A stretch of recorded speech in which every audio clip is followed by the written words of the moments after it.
Hello, welcome to Lost and Found No More Secrets with DNA Angels. If you're new to the world of DNA Angels, we are a search angel nonprofit organization on a mission to bring closure and connection to individuals seeking to identify their biological parents via their ancestry DNA results. Whether they are an NPE, meaning not parent expected or non paternal event, donor conceived, adopted, or they just never knew who their biological parent is. Our goal is to provide guidance and support every step of the way. Join us as we embark on journeys of discovery, compassion, and the profound importance of knowing one's roots.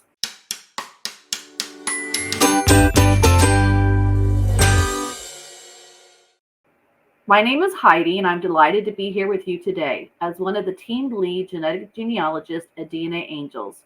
I've had the privilege of being part of incredible journeys of self discovery and reunion. Please join me in extending a warm welcome to our co host today, Laura Schultz. Laura is a dynamic individual with a heart of gold and a passion for helping others. She is a highly respected colleague known for her dedication and expertise, particularly in her role as a search angel. Whether reuniting families separated by circumstance or uncovering hidden truths, Laura approaches each case with an unwavering determination and compassion. It's truly an honor to have her join us on the show today. Hi, Laura. How are you doing today? Hi, Heidi. I'm excited to be here. This is your first time being on the show. It is. We had some little blurbs that I wasn't able to come the last couple of weeks, but yeah, I'm excited to be here finally. Me too. So Yeah. you went to Untangling Your Roots this year. I did very recently. What an experience! I highly recommend anyone. It was for donor conceived, NPE, adopted, and there was even a panelist who was switched at birth. It was so interesting and touching, and just to be around people who understand the situation. And there were so many workshops, counselors, even in being hypnotized to go back to these experiences. It's amazing the shared experiences of this trauma, even if you don't realize that there is trauma, the shared experiences really are helpful to speak to people who've had the same situation. And, it really is healing. I believe they're going to be doing these conferences every 2 years now, but I would highly recommend anyone to attend. You're going to meet lifelong friends. You've attended before and you understand that, but Yeah, I missed last year. I was jealous that you and Jen were able to go. it was just so powerful. I just kind of left the weekend with like you feel lighter because you're getting all this stuff out, but you're just like, I got to really digest all this. It's just, it's a lot. It's a lot. And everyone has, there's a little bit of similarity in everyone's situation, but everyone has their own story. And it's so powerful to hear other people's stories. You're not alone. So, which is why I'm really glad I get to co-host with you today. And you got to meet Athena. Athena was our first guest on our very first show. Athena and her stepmom, Randy, they were delightful. So, yeah. Yes. I actually got to go to quite a few sessions with them. It was really nice to get to know them. And it just... Yeah. She messaged me while y'all were there, and she just said, I have found my people. Like, everyone's embracing me. And just, like you said, the feeling of I'm not alone. Absolutely. And, it wasn't a small group, but, everyone really, you kind of felt like a family by the end. So I was so lucky that I was able to go attend. And at meeting Athena and Randy, her stepmom, it was great. Actually, I believe that Randy may have been the only step parent there. There were a lot of support people there who were not, and there were a lot of spouses, that type of thing. But she was the only stepmom. And a few of the sessions I went to, she gave some really good feedback. And just to see how they're like touching each other, and it's just that little support. It's and we don't often get the opportunity to talk to the stepmom or bonus mom in Athena's case. So it's really nice to have. We actually want to have her come back at some point, Randy, the bonus mom, and do a show with her. Absolutely, her perspective and her strength is really. If everyone had that strength, this world would be a better place. But we Right. did actually meet quite a few other clients there as well, which was really neat. People would come up to us and be like, I'm your client. And it was so, it was just amazing. It just really hits home why we do this Mhm. to come across all these individuals and I'm meet. not going to miss the next one. Yeah, I'm so going to the next one. so yeah, we got 2 years to plan that one out. So it was such a powerful, impactful for everything. I can't even. There's just so much I can't even explain how wonderful it was. But yeah, get to meet all your favorite authors also, and The you know podcasters and all the podcasters, and everyone's having dinner together, and it was really sad to leave. It felt like we were there for a lot longer than a weekend, but it was great, and I'm just so thankful that I was able to go. It uh, Anyone out there, go next time. You got 2 years to plan. It was so great. well, let's get into our client story today. I want to give a little bit of background. Her name is Gina. Meet Gina, a woman whose journey into her own identity has taken unexpected twists and turns, unveiling layers of family secrets that were buried for decades.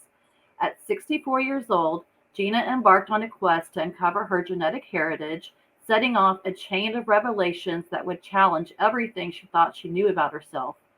It all began last April when Gina decided to delve into her ancestry through DNA testing. What she discovered shattered her understanding of her family lineage.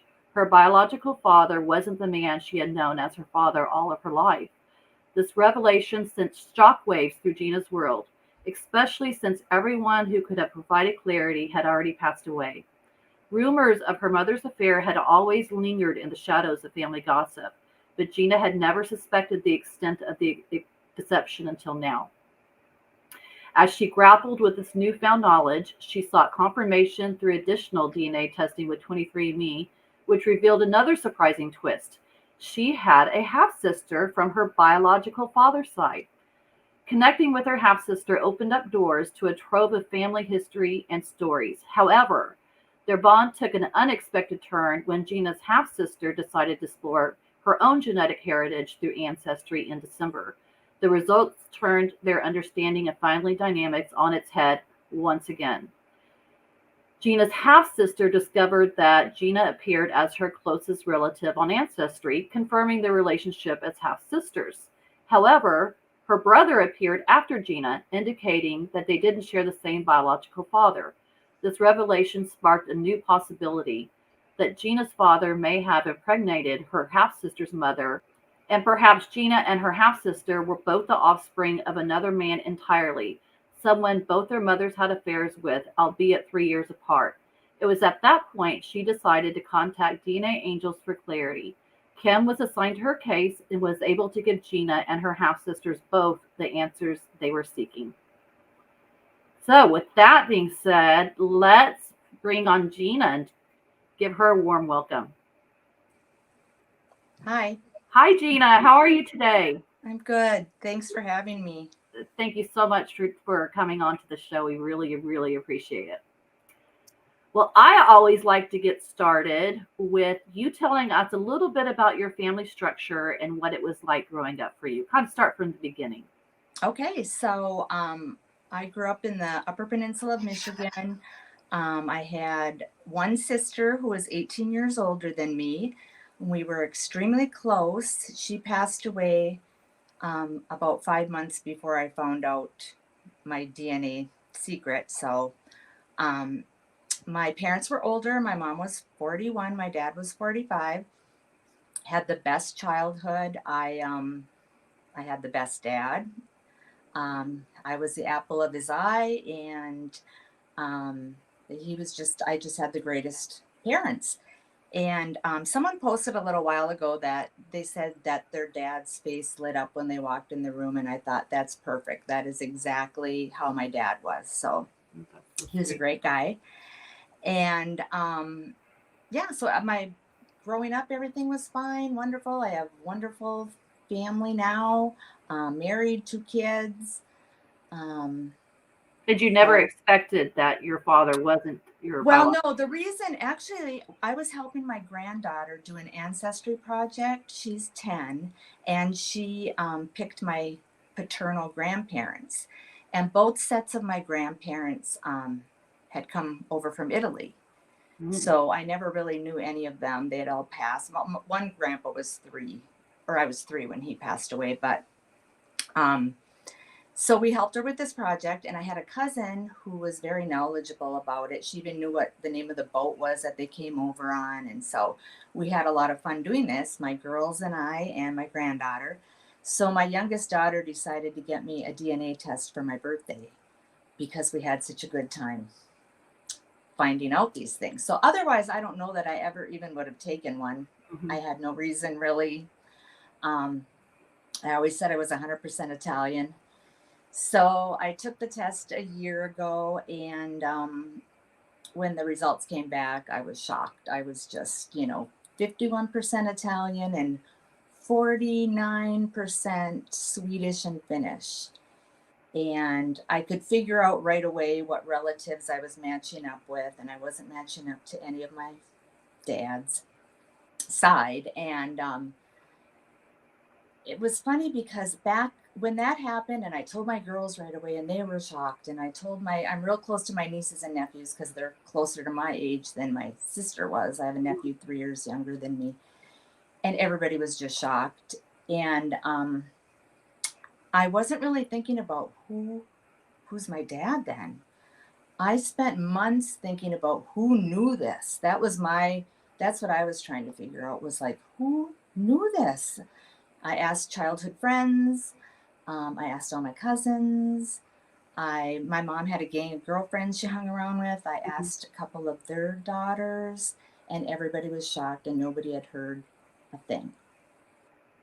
I had one girlfriend say, she was a childhood friend, and she said her mom had said one time that there was a rumor that maybe my dad wasn't my biological father. But other than that, nobody could tell me anything. So then I decided to take another test or I tested with Ancestry. So I decided to take 23andMe because, of course, there might be a mistake. Hmm. So I did that. I waited till July because I wanted to wait for a sale. And they had a real small 4th of July sale. So I took it then. And that was when I opened it up, and I saw the same results. I didn't really look into my matches till after that. So that was when a couple weeks later in July, I found out I had a half sister. Right. So you reach out to her through the messaging I app? reached Future. out. I did everything that you guys say don't do. I literally, within 5 minutes, I was just, well, first I told my girls, I texted them, and the one daughter found my half sister on Facebook and sent me a picture, and we're like, oh my gosh, because there was a resemblance. And I texted my nieces and nephews, and then I probably messaged her within 10 minutes of finding out. And she messaged me 5 minutes after that. And we just started, talking and texting and trying to figure out. And we finally came to the conclusion that yes, it has to be her dad that is both our fathers. And we just hit it off. And I went back and read some of our messages, and it was real sweet. She told me she was estranged from her siblings. She has 2 brothers and 2 sisters. And so she said, I could use a good sister or whatever. And she had texted me right away the next morning again, said she thought about me all night long, and she really wanted to be there for me, and we should talk on the phone. And so it was shortly after that we started having phone conversations as well. And found a lot of similarities.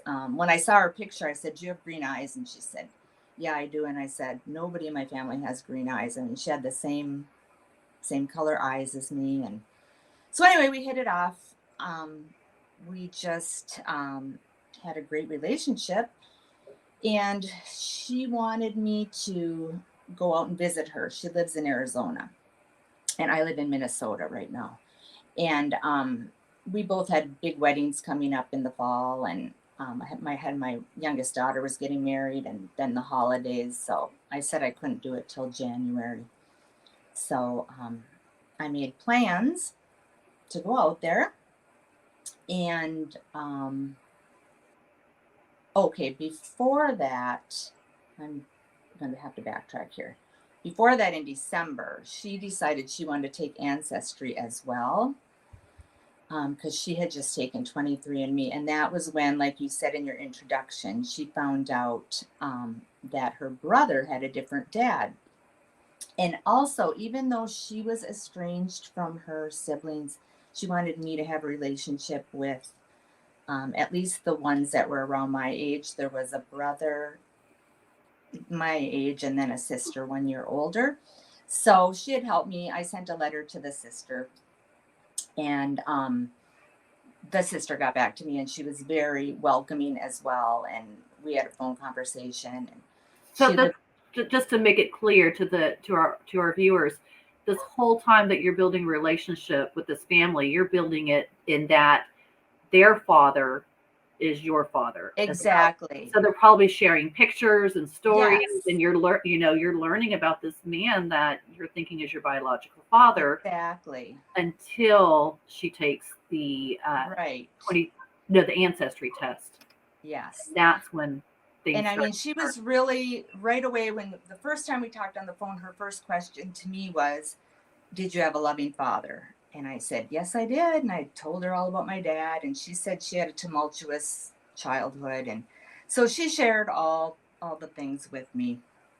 And then, like I said, I did have a relationship with her sister as well, even though she's not talking to her. And she was very sweet and kind, and um, lives in Wisconsin. And she said, she would love to meet me sometime if we were going to Wisconsin or Michigan. And so I did have a relationship with her as well. And then when we found out about the brother, he would have been the oldest brother, 10 years older than my half sister, who was 3 years older than me. And she said, "Well, that could be. He was born right after my parents got married. So it could have been, could have had a different father or whatever." And when she did the ancestry, I asked her if any of those, there was all these names on the paternal side that we matched up with that she never right. knew who they were. And she couldn't recognize any of the names, and I didn't know who they were either. And so this was kind of putting up a little red flag for me, like how do you not know any of your relatives on your dad's side at all? And she said, "Well, we were a private family, and we didn't really know our cousins that much." So I thought, well, that could be. I didn't know. But then when she found out about the brother, she knew I had a relationship with her other half sister. So she said, "You're going to have to tell her what we found out about the oldest brother." Mhm. So I did go ahead and tell her, and she was shocked because she said, "Wow, he looks like my dad, and he looks like my other brother." And so then again, I was like, okay. And it just, You're having a lot of red flags go up at this point. yes. So when I went out to visit her, I did go out in January, had a great visit, stayed with her 6 days. She took me around everywhere and sightseeing, and we had just fun sitting around chatting. She had loads of pictures for me to go through. We had the best time. And and I had said to her a couple times when we'd been talking about this, I said, "What if your brother is your dad's son and we have the different dad?" And she told me, "You read too many novels." And she was just thinking that it was crazy. And I kind of thought the same thing, but I didn't know.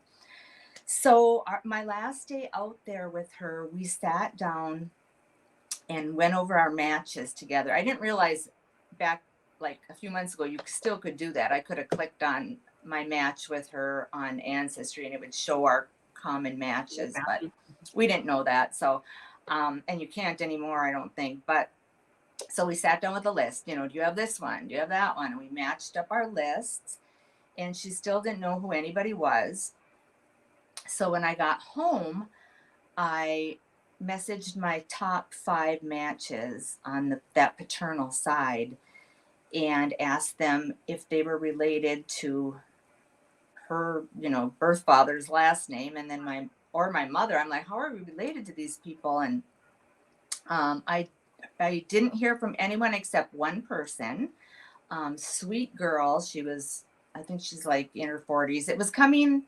She was first cousin once removed, so it Okay, was that's pretty a much good match. one of my highest ones. And she had no idea, so she asked her mom, and her mom said, no, we're not related to them that I know of at all. But then she gave me like 8 surnames that they were related to. And so then I asked my half sister, do any of these ring a bell? And she's like, no, I don't know any of them. And that's when I got really nervous and thought something is wrong. So that's when I found a DNAngel, because I thought I need help with this because it just wasn't adding up. When you were looking through that, did the countries line up? You know how like you knew you weren't Italian. Did the countries line up with what she thought her dad was? No, they No? not at Okay. all. Because Okay. So we laughed because we were both half Swedish and Finnish now, and she said, my dad always said we were Polish. gotcha. And she didn't have any Polish in her, and that was actually the first thing the DNAngel found out was Right. his mother was from Poland, and she's like, you guys don't have it, So you're Polish. going from thinking you're Italian, and I'm Italian, and I know how like that's inbred in you. You're like I'm Italian, Yes, and, like yes, your whole identity is kind of like, oh my gosh, and now you're thinking you're this one thing, and then you're like, oh, what is going on here? So right. that must have been so difficult for you to Yeah, wrap your head around. right. Well, I'm still half Italian, so Yeah, half Italian, you're all Italian. yeah. So yeah, that's when I got the angel to help, and Right. she had it within 8 hours. I always say within 24 hours, but I think it was within 8 hours. I mean, it was crazy fast. I was in shock at just how fast she was figuring it Right. out. And then when she sent me the results, that's when I was shocked. I don't know what I expected to find out, but I knew something was off. So here was this other man who was my biological father, and of course Christine's as well. And so I couldn't even tell anybody the night I found out. I couldn't even tell my husband. I was just like sitting there with the information, and I thought, this is my third dad in 6 months. Yeah. And I thought, do I need therapy? Because this seems like a lot for somebody to. We all all need need therapy. Oh my gosh. Oh, yeah. So, and the thing I guess the shock of that was one thing, but the other thing was I kept thinking I'm going to have to tell my half sister. Yeah, absolutely. And so I slept on it. I, for once, didn't 5 minutes later say something. I actually did wait till morning. And I texted her and said, that I have found out some startling information from the DNAngel. And I said, would you like me to call you, or would you like me to put it in this message? And hindsight being 2020, I would have done things very differently. But she was going to be busy that morning. She goes, just put it in here. So I just kind of copy and pasted everything I literally just copy and pasted it, and she did not take it well. She's had a lot of trauma in her life, and she was of course shocked, because now she's finding out her dad that she grew up with is not her dad. Same thing you went through, Same thing I went through. And right. I really didn't. I wish I would have waited on it. I mean, I would have had to tell her eventually, but I wish I would have waited on it. I wish I would have called her, but I did what I did. And we texted back and forth that day. And I was from, I'm going to say the cities, I don't care. I was from Iron Mountain, and she was from Menominee, Michigan. So we were about an hour apart. And then my new biological dad was from Munising, 2 hours. So 2 hours from both of our mothers. Wow. And we're like, how does this even happen? I mean, it was crazy. So in the meantime, we texted back and forth that day, and she was like, I don't want to know anything about him. He's just a sperm donor. I mean, she shut She didn't down. want to see a picture or anything. No. She didn't want to know anything about him. And we pretty much texted the whole day back and forth. And then she said, you're going to have to tell, I'll call my half sister Nancy. You're going to have to tell Nancy, you're going to have to set her straight about the older brother, because she's thinking he has a different dad and it's us. So of course, because I'm the only one that talks to her and not her, I texted her, and she was shocked too. But she said, her sister-in-law had mentioned that when she was talking to them about it. Her sister-in-law had said, what if they have a different dad? And, so she was right on there. But well, actually, at this point, you don't know if Nancy has another dad too, right? True. Right. And she doesn't really want to take a test, but Okay. she was very sweet, because she said to me, because we were Facebook friends and whatever. And she said, I really enjoyed reading your posts and getting to know you. And she said, if you're ever in Wisconsin and or going to Michigan, let me know. I'd still love to meet you. And that made me cry, because I'm like, here's this person that's not even related to me now, just being so sweet. So as usual, I used to always tell my half sister, if I taught, what Nancy had said. Oh, I talked to Nancy, whatever. And I mentioned that in a text. And she always said she wanted me to have a relationship with Nancy, and, was happy about that. But in the end, I found out that hurt her, that I said that, she had made me cry because she wasn't my sister anymore. But I don't know. Anyway, you can't feel bad about someone else's feelings. I know, and I've learned that. But the next morning, because my half sister is a phone talker, she likes to talk on the phone, and we would talk probably once a week.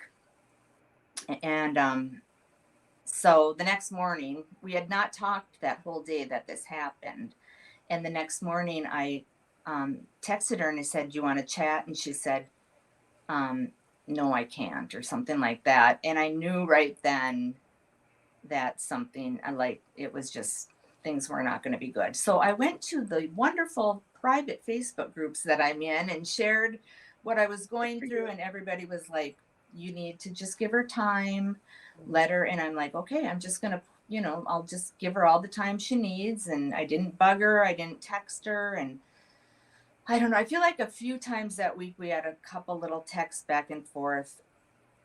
And, she said something about, I feel like our whole relationship was a lie. And I'm thinking, well, it was a lie, but it wasn't my lie. I mean, somebody was lying down the road here. But, and then I just, about 2 weeks after that, the sister that I grew up with, it was going to be her birthday.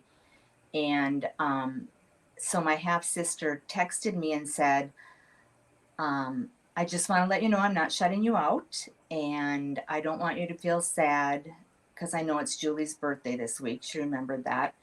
And so I was like, okay, this is good, and I felt really good about that text.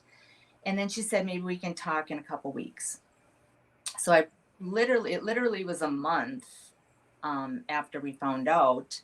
And 2 weeks went by, I didn't hear from her. So about 2.5 weeks, I said, do you want to chat? And she said she was composing an email, and by the weekend she'd compose it or whatever. And I got the email, and it was a rough one. It was pretty much, I can't have a relationship with you anymore. The only reason I did was because I thought you were, from our family. She said I was selfish. She said I was I don't know how she put it. Something about the way I told her was insincere. Or it just went on and on and on. And in the end, she just said, you know, I wish you well, but I can't have a relationship with you. So I'm sorry. That, yeah, that is so unfair to you.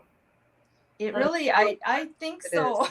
But then I thought, It's not a okay, reflection of you either, you know. It's yeah, her. It's her you issue, know, not your issue. the fact that she's estranged from her siblings kind of, I don't want to say that made me feel better, but I know she hasn't talked to them for 11 years. yeah. So, I mean, I've only known her for 6 months, and you Right. know, it's probably easy for her to just push that aside then. But she unfriended me from Facebook, and I mean, she's just nothing wiped off. What So I about did, what about siblings with your actual yes, biological okay. father's family? Do you have So a relationship with any of them? he had 2 daughters and a son. And the one daughter was on Facebook. So I did message her through that. And I just said, you know, I told her I had taken a DNA test and found out that her dad was my dad. I mean, what a text to get or whatever message. But I said there's a much longer story to this. And I can certainly tell you if you're interested, because I did not want to put my whole story in this, because somebody would look at it and think, what in the world is this lady? So, I heard back from her right away as well. And she said, yes, I'd love to hear the whole story. And I said, do you want me to put it in a text or should I write it in an email? And she goes, you can just message it right here or whatever. So I told her the story. And she said, you know, wow, that is quite the story. And she goes, she said she wanted to take a DNA test. So that was in January. So she told me she retired, she had just retired this past year and she was wintering away. And so we chatted back and forth a little bit. I was just gonna wait because I didn't wanna I'm a little gun shy now. Absolutely. And I, you know, she doesn't know who I am or what. I mean, so she really needs to take the test. But, you know, she asked me, where do you live now? And when I was telling her what the angel made the family tree, she's like, can you send it to me? And so I kind of screenshot some things that was hard for her to see. So then I let her go in my Ancestry and just look at some things. And um, then about a month later, I'm like, did you take the test? And she's like, I'm going to wait till I get home. That's when she said she was wintering away and she was going to wait till she got home in May. So I saw that big sale so we haven't really, I mean, we're Facebook friends and, you know, she would see little things and say Happy Easter on my post with Liz. So, I mean, acknowledgement, and that made me feel good. It was, you know,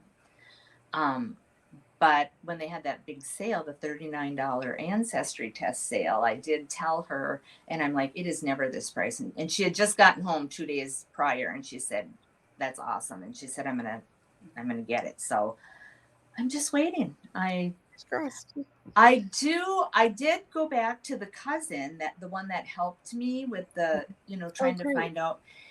Right when I found out, I told her, because I looked back on her list of surnames and my biological dad's name was top of the list. And so, you know, I told her what I found out and she goes, oh, he was my grandma's brother. And so she was kind enough. She sent me a couple pictures. Oh, great. Does he have green eyes? They were black and white. I never asked about the color, but I will have to. But I did ask, just because of the weird logistics of I asked, did your mom know what he did for a living? Because, you know, how did this occur? What happened? And she said he was a traveling salesman. So that might, I mean, it's crazy to think that, you know, he was with my half sister's mom and then 3 years later with my mom. And he must have been like very I said, charming. 41. Yeah. He was 41 too. I mean, it wasn't like these were like 20-year-olds or anything, but right. Yeah. So what advice would you give You've learned so much. Yes. I almost feel like you're going to say, do the opposite of everything I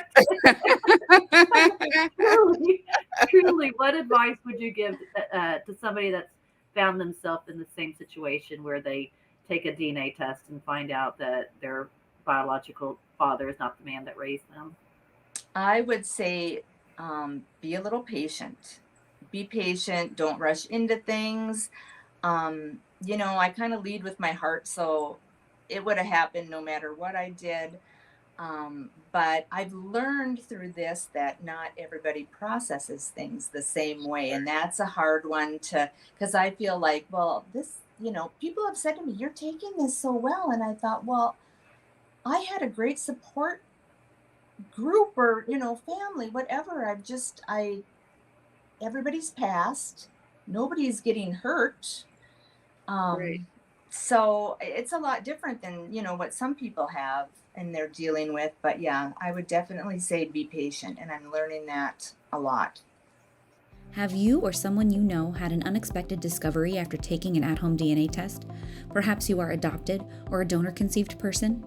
DNAngels is founded on the principle that it is a fundamental human right to know who our biological parents are. Our mission is to promote family connections by providing support, guidance, and expertise to individuals facing the complexities of non-paternal events, donor conception, or adoption. DNAngels, finding families one DNA strand at a time. It's been a pleasure having you on the show today, Gina. You had an incredible story. You It's do. very great of you to share. Thank you. And Yes. please keep, you can always reach Kim in your client room. And so through her, please keep us updated. I will. I hope I have a happy ending. I'm sure you will. You know what? Look at you. You already have a happy ending. You're delightful. Thank you. Thank you. Stay tuned until the end of the episode for a chance to win a book of your choice from our website. Kind of forgot to say that in the beginning. Sorry about that. But what you can do to be entered into that drawing is subscribe if you haven't already subscribed.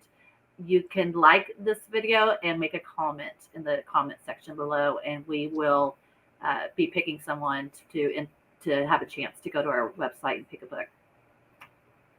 Wasn't that an amazing story? That was. It's like I can't imagine. You're all in on this, and then no, all in on this. I wonder if she has some feelings of like not really believing. You know what I mean? Like not wanting to be all in for a while. So hopefully the sister will do it, and hopefully her half sister will come around. Because different people digest things at different speeds, and she obviously seems like such a a well-rounded person where she's it's not hurting anyone, that kind of a thing, and hopefully and she hit the sister jackpot with Gina too. Yeah, I'm thinking like putting myself out. I'd love to if you're going to have a half sister surprise, I'd want it to be Gina. I know, especially because the half sister mentioned that she didn't have a great relationship with her dad, so maybe a lot of times people were like, I kind of knew that I wasn't treated the same, so maybe the dad knew, and I don't know, maybe she just needs some time. You always hope that with time things heal, right? And right, it's not any of our fault.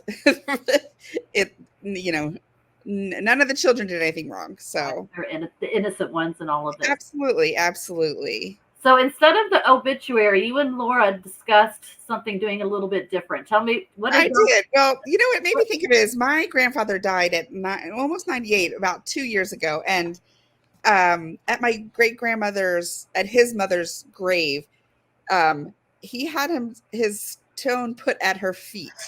Oh. And his tombstone, it says, "Mom, I'm home." So like, like there's so many things to that. It had like a dove and stuff. So, I was like, well, what other kind of, when I was looking up some obituaries, I'm like, well, I find that a lot of people have put funny things on their stones as well. So I just wanted to share a few just to be a little different. So I have a few, they're all different kinds. I don't know if you can see this, but I can. Here it is. It says, "Raised 4 beautiful daughters with only 1 bathroom, and still there was love." Oh. And We can understand that. That shows. There's some funny ones. Like, here you go. I told you I was sick. That would have been perfect for my own mother because she was a hypochondriac. I was like, Mom, really? That would be perfect for her. Well, this would be good for me because when you have daughters, they know, and you have a lot of daughters, they know everything. Here's one. Now I know something that you don't. And here's another one I thought was funny. This woman, she had like a secret family recipe, didn't tell anyone, but she had it printed for her special. Oh my gosh. I'm going to have to write that down. Isn't that so funny? I'll text it to you. So she had her fudge posted on there. I was like, that is so cute. At the end, I don't know if you can see this. Wherever she goes, there's laughter. So like, that's her last kind of thing. Like, here you go. I didn't give it to you. People say I'm going to take the recipe to the grave with me. Exactly. She totally did. Well, and here's a kind of, maybe it's not so appropriate, but here, this is for Arthur Spanks. And it says Spanks. Arthur Spanks his wife, Catherine. Oh my gosh, I love these. With that last name, you have to have a sense of humor, apparently. So, and here's another funny one too. I cut out the name, but you can read in the very bottom where it has her name and date. It says, "If you can read this, you're standing on my boob." Where did you find these? I had a collection of a whole bunch of different things like that because a lot of times when I travel, like many of us, I love graveyards. So like I'll, go through and find some things. And I was like, what's so funny? And this last one I'll show you is my favorite one. It's a little artsy, but it just says dead. So, it's like people are so much more clever than I am. I feel like I'm a good copier, but these things are hysterical. Very, very clever. Yeah. When my grandfather did that, I was like, that was so my grandfather. He was like a little, I don't know, flirt, a little perverted, he'd be arrested if he wasn't 98 years old with some of the things he would say, basically. So I don't know. So I just thought that would be a fun thing to share. Oh, I love it. We got to do that again. That was fun. A little humor in death. Yeah, that was fun. Well, we're running out of time. It's time to wrap up the show. Laura, thank you for being my co-host. I think we have a couple more scheduled together. We do. Thank you for having me. I look forward to that. Yes, thank you. Don't forget to hit the subscribe and leave a comment, and we'll get you pick someone for that book. And we're also talking about doing Ancestry tests instead of the books, but we're kind of poor, so we'll have to really think on that one. But we'll catch you next time. Bye, guys. Bye.